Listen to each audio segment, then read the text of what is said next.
and the world. So let's get to it. Earlier this week, the Islamic State of Iraq and Syria, also known as ISIS, committed further heinous war crimes by executing the Jordanian pilot Lieutenant Moath al-Kasabeth.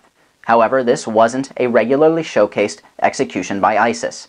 It was instead a 22-minute propaganda-based film that leads up to the burning of Lieutenant Kasabeth alive in a cage surrounded by jihadist militants.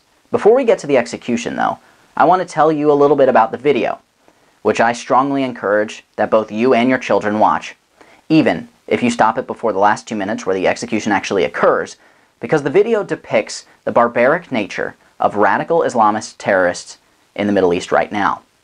Yesterday I spent an enormous amount of time watching the entirety of the video and offering prayers to the family of the pilot as well as the pilot himself.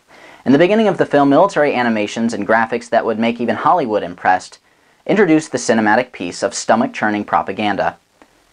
After a long montage of world leaders portrayed as devilish figures, the video focuses its time specifically on Lieutenant Kasabeth and spends around 10 minutes showing him describing his mission as a Jordanian pilot. His explanation also included video game-like background graphics depicting the plane he flew and even a plane presumably his own, artificially flying into a wounded and crying infant. Once Lieutenant Kasabeth had finished his forced soliloquy, the film moved on to his execution. First, the video shows him slowly and hesitantly walking to the cage in the middle of a ruined city, slowly passing a line of identically uniformed ISIS militants. Once in the cage, the camera pans the area before showing Kasabeth solemnly staring into the distance.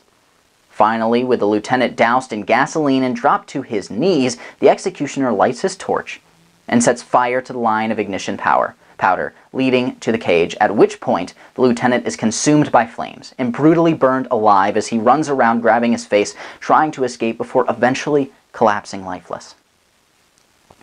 Before ending the footage, a truck dumps rubble on top of the cage and bulldozes it to the ground, leaving little sign of the atrocity that was there committed. The final clip of the video depicts a kill list of known anti-ISIS pilots in the region, offering a monetary reward for the delivery of their bodies to the terrorists. This is the group that we are fighting against. Savage, barbarians, radical Islamic terrorists that the liberal media and the Obama administration downright refuse to acknowledge as religiously motivated. I want to add that the truth isn't that Islam is a horrible religion, but the truth is that some radicals are using the religion and distorting it to justify violence. Let's keep that in mind as we switch stories to what you might think is a completely different